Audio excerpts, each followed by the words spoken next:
በዓለም ላይ ካሉ አስደንጋጭ ነገሮች ሁሉ በላይ ለ16 ዓመታት ሙሉ እናቴ ናት ብላችሁ ያቀፋችኋት ሴት የእናንተ ባትሆንስ? ያደጋችሁበት ቤተሰብ፣ የለመዳችሁት ድምፅና ትዝታ ሁሉ በአንድ ሆስፒታል ስህተት የተፈጠረ የውሸት ዓለም ቢሆንስ?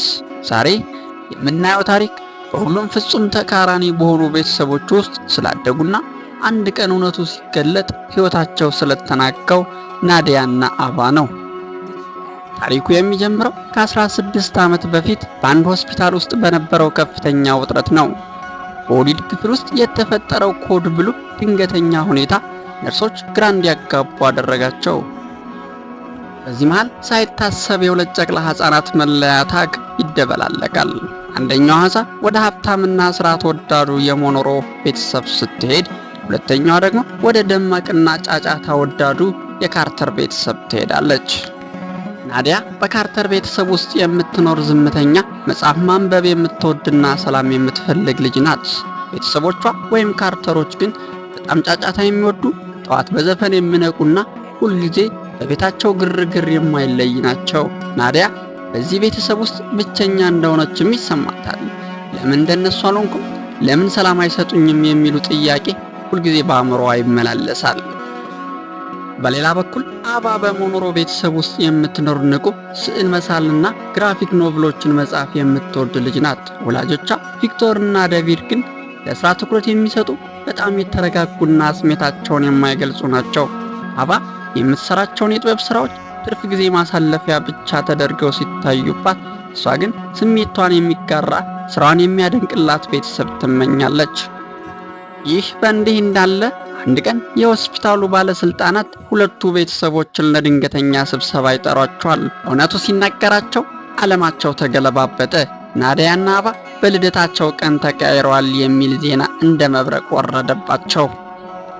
ቀጠል አድርጋም ናዲያ ለቤተሰቦቿ እናንተ መቼም ቢሆን አትረዱኝም፣ እኔ እንደናንተ ጫጫታ ወዳድም አይደለሁም ስትል በቁጣ ትናገራለች። አባ ደግሞ እናንተ እንደ ንግድ አጋር እንጂ እንደ ቤተሰብ አታዩኝም በማለት ለሞኖሮች ቅሬታዋን ትገልጻለች። ሁለቱ ልጆችም ትክክለኛ ወደ ተባለው ቤተሰቦቹ ለመሄዳቸው ወሰኑ። በሌላ በኩል የማህበራዊ ሰራተኛ ሰሊና ጆንሰን ለሁለት ልጆቹ ለአንድ ሳምንት ያህል ትክክለኛ ቤተሰቦቻቸው ጋር እንዲኖሩ እንዲሞክሩትም ትፈቅዳለች። ናዲያ ወደ ሞኖሮቹ ቤት ስትሄድ መጀመሪያ ላይ በጣም ተደሰተች። ቤቱ ጸጥ ያለ፣ ስነ ስርዓት ያለውና ማንም የማይረብሽበት ነበረ።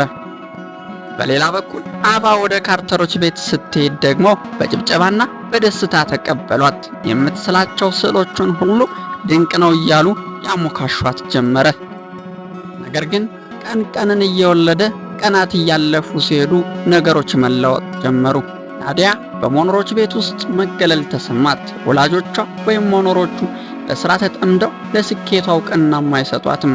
50 መጽሐፍትን አንብባ ስትጨርስ እንኳ በኋላ እናወራለን የሚል ቀዝቃዛ ምላሽ ነው ያገኘችው። ያ ናፋቂዋ ጸጥታ አሁን ብቸኝነት ሆኖ ተሰማት።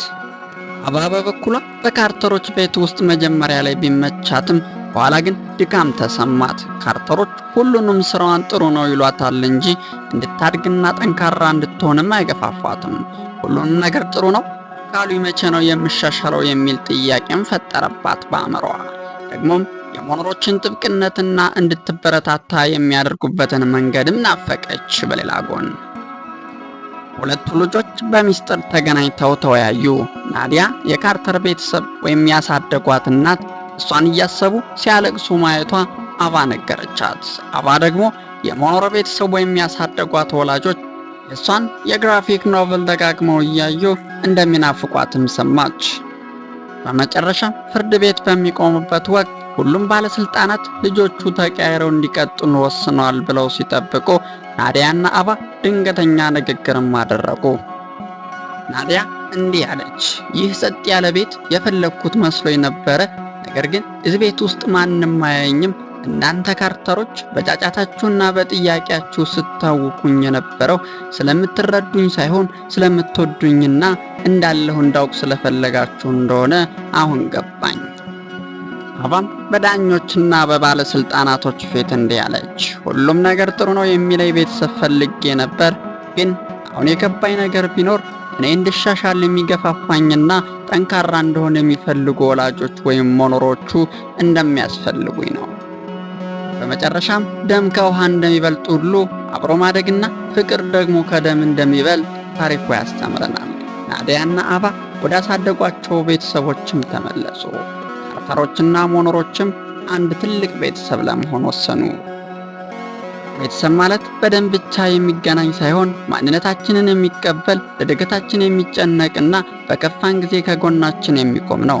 ፍጹም የሆነ ቤተሰብ የለም፣ ነገር ግን ለእኛ ፍጹም የሚሆንልን የሚወደን ቤተሰብ ብቻ ነው። ስላዳመጣችሁን እጅግ አድርገን እናመሰግናለን። ቸር ሰንብቱ።